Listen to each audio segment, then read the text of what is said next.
ఈరోజు వెస్ట్ నియోజకవర్గంకి సంబంధించి Kovalamudi Nani alias call gas Nani TDP నాయకులు నా గురించి తప్పుడు మాటలు మాట్లాడడం జరిగింది. ముందుగా మీరు మాట్లాడినట్టు గౌరవ ముఖ్యమంత్రి రౌడీ షీటర్ కాదు, మేము అసలే కాదు. నేను లండన్లో విద్యను అభ్యసించిన వ్యక్తిని. రెండో విషయం, 1952 సంవత్సరం నుంచి మా జేజమ్ములు మా తాతలు గొప్ప చరిత్ర కలిగి గొప్ప వైద్యులు లండన్ దేశంలో చదువుకొని వచ్చి ఇక్కడ వైద్యాలు చేసిన పరిస్థితులు ఉన్నాయి. మీరు ఒళ్ళు దగ్గర పెట్టుకొని మాట్లాడాలని చెప్పి మనస్ఫూర్తిగా కోరుకుంటా ఉన్నాను. నాన్నగారు టీడీపీ నాయకులు రాత్రి ఎవరో ఒక ఆడమ కూడా మాట్లాడింది నేర చరిత్ర ఉంది అది ఇదని. నేర చరిత్ర కాదు. 2013 దాకా నేను లండన్లోనే ఉన్నాను. హైయర్ ఎడ్యుకేషన్ చదువుకున్నాను. బ్రిటిష్ టెలికాంలో జాబ్ చేస్తూ ఉన్న వ్యక్తిని. అనివార్య కారణాల వల్ల మా ఫాదర్ సడన్గా యాక్సిడెంటల్ డెత్ జరిగింది. మా ఫాదర్ చనిపోవడం జరిగింది. నేను ఇక్కడ వచ్చి సెటిల్ అవ్వాల్సి వచ్చింది తప్పనిసరి పరిస్థితిలో. ఒక మనిషి క్యారెక్టర్ అసాసినేట్ చేస్తే ఆ కుటుంబం కూడా బాగుపడుతుంది. మీరు ఒక మాట మాట్లాడితే నేను 100 మాటలు మాట్లాడతా. మీరు 100 మందితో వస్తే నేను 1000 మందితో వస్తా. మీరు 10,000 మందితో వస్తే నేను 1,00,000 మందితో వస్తా. మీరన్నా జనాన్ని గ్యాదర్ చేయాలా, బిర్యానీ పొట్లాలు బీర్ బాటిల్స్ ఇవ్వాలా. నేను చెయ్యెత్తితే 10,000 మంది ఆగుతారు.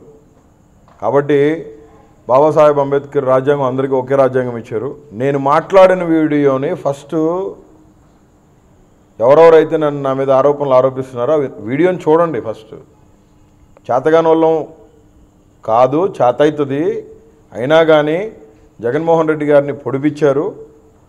ఇప్పుడు జగన్మోహన్ రెడ్డి గారు ఆదేశిస్తే చేయగలుగుతామని చెప్పాను. కానీ వెంటనే మళ్ళీ చెప్పాను, వాయిలెన్స్ ఫ్రాక్షన్కి తావులేదు ఈ గవర్నమెంట్లోని. ఫ్రాక్షనిస్టులు కాదు మేము. 10 మందికి సేవా దృక్పథంతో ముందుకు పోతున్న వ్యక్తులమే. ఫ్రాక్షనిజంకే ఈ రాష్ట్రంలో పెద్దపీట వేసినట్టయితే ఈ పార్టీకి చాలామంది కనుమరుగైపోయేవాళ్ళు. ఆ పరిస్థితిలో జగన్మోహన్ రెడ్డి గారు లేరు. ఆ పరిస్థితుల్లో ఆయన పెరిగి రాలేదు. జగన్మోహన్ రెడ్డి గారు is always to the people, for the people, by the people. No caste, no religion. Chandrababu Naidu మాట్లాడాడు ఎస్సీ కులంలో ఎవరు మాత్రం పుట్టాలనుకుంటారని. జగన్మోహన్ రెడ్డి గారు ఎస్సీలు నా మామూలు అని చెప్పాడు. నా కుటుంబాన్ని రిప్రజెంట్ చేసి చెప్పాడు జగన్మోహన్ రెడ్డి గారు. చంద్రబాబు నాయుడు అన్నాడా లేదా ఎస్సీగా ఎవడు పుట్టాలనుకుంటాడు, ఎస్సీగా ఎవరు పుట్టాలనుకోరని చెప్పి. చంద్రబాబు నాయుడు దళిత ద్రోహి. దళితుడిగా నేను చెప్తా ఉండా. తగునా అంట మళ్ళీ వచ్చి మాట్లాడుతుంది. వీడియో కరెక్ట్గా చూడండి. నేను మాట్లాడిన ఒక్క మాటే పట్టుకొని వస్తే ఎవడు కింద ఇంటికి కూడా ఓడదు. నానిగారు మీ మీద గౌరవం ఉంది. ఆ గౌరవాన్ని మీరు నిలబెట్టుకోవాలని చెప్పి తక్షణమే మీరు క్షమాపణ చెప్పాలా. గౌరవ ముఖ్యమంత్రి రౌడీ షీటర్, మేము రౌడీ షీటర్లమా? మేము రౌడీ షీటర్ల మధ్య మీరు రోడ్ల మీద తిరుగుతారా? నేను రౌడీ షీటర్ అయితే నువ్వు రోడ్డు మీద తిరుగుతావా? నువ్వు 1.5 గంటకు సమాధానం చెప్పేవాడు నేను నీకు. నీ మీద గౌరవం ఉంది ఎందుకో కూడా నీకు తెలుసు. నీ మీద ఎలా గౌరవం ఉంది ఎందుకో కూడా తెలుసు. కాబట్టి ఈ విషయాన్ని మీరు పరిగణలోకి తీసుకోవాలా. వీడియో మొత్తం చూడాలా. ఆ తర్వాత ఒక అవగాహన కలిగి మీరు వెంటనే క్షమాపణ చెప్తారని ఆశిస్తూ ఉన్నాను. అనవసరంగా అవాక్కులు చవాక్కులు పేలొద్దు.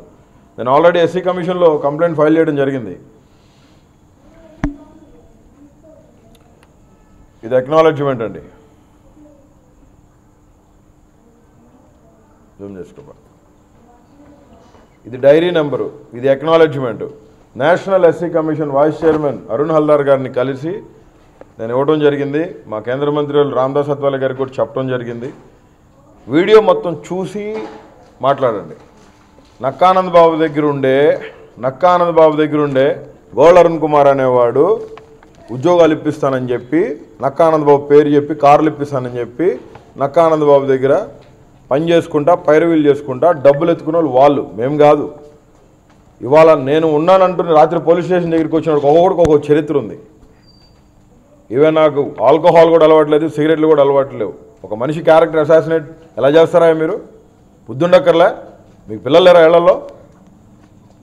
నేను ఒక ఎస్సీ క్యాండిడేట్, నా విషయం మర్చిపోవద్దు. నేషనల్ ఎస్సీ కమిషన్ రిప్రజెంట్ చేసే ఒక వ్యక్తిని, నేను లా చదివిన ఒక వ్యక్తిని. అనవసరంగా అవాక్కులు చవాక్కులు పేలి నన్ను డిస్టర్బ్ చేస్తే మాత్రం దాని పర్యవస్థానం చాలా తీవ్రంగా ఉంటుంది. చాలా తీవ్రంగా కూడా అనుభవిస్తారు. ఏళ్ల తరబడి జైల్లో కూడా కూర్చోవాల్సి వస్తుంది. సీరియస్గా చెప్తున్నా, ఆ పరిస్థితి తెచ్చుకోమాకండి. నాని గారు మీరు ఆ పరిస్థితి తెచ్చుకోరని చెప్పి మనస్ఫూర్తిగా కోరుకుంటున్నా. మీరు క్షమాపణ చెప్తారని చెప్పి మనస్ఫూర్తిగా ఆశిస్తున్నా. మీ మీద కొద్ది గొప్ప గౌరవం ఉంది కాబట్టే మంచిగా మీకు విన్నవించుకోవడం జరుగుతుంది. ఎవరిని ఎవరు క్యారెక్టర్ అసాసినేట్ చేయొద్దు. ఇది నేషనల్ ఎస్సీ కమిషన్ సీల్. ఇది రిసీవ్డ్ అక్నాలెడ్జ్మెంట్. ఇది డైరీ నెంబర్.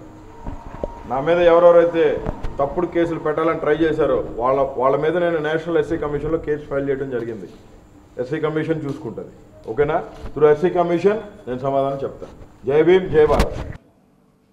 మీరు ఈ రాష్ట్రంలో చూస్తున్నారు, గుంటూరు చెందిన వ్యక్తులు అంటారు రాష్ట్రం మొత్తం ఉన్నారు. ఇది రౌడీ రాజ్యం. అందుకనే నిన్న నా గుంటూరు వెస్ట్ ఎస్సీ కమిటీస్ అందరూ కలిసి వెళ్ళి పట్టాపురం స్టేషన్లో కంప్లైంట్ ఇవ్వడం జరిగింది. అతని మీద తక్షణం చర్య తీసుకోవాలని చెప్పి ఎవిడెన్స్ ఆఫ్ ద ప్రూఫ్ కూడా ఎవిడెన్స్ పెట్టాం మేము. దాని మీద తక్షణం గవర్నమెంట్ చర్య తీసుకోవాలని చెప్పి అతని మీద మేము డిమాండ్ చేస్తున్నాం. దోషులను శిక్షించేటట్టు ఎవరైతే దీంట్లో ఇన్వాల్వ్మెంట్ అయి ఉన్నారో వాళ్ళందరినీ శిక్షించాలని చెప్పి కూడా మేము డిమాండ్ చేస్తున్నాం.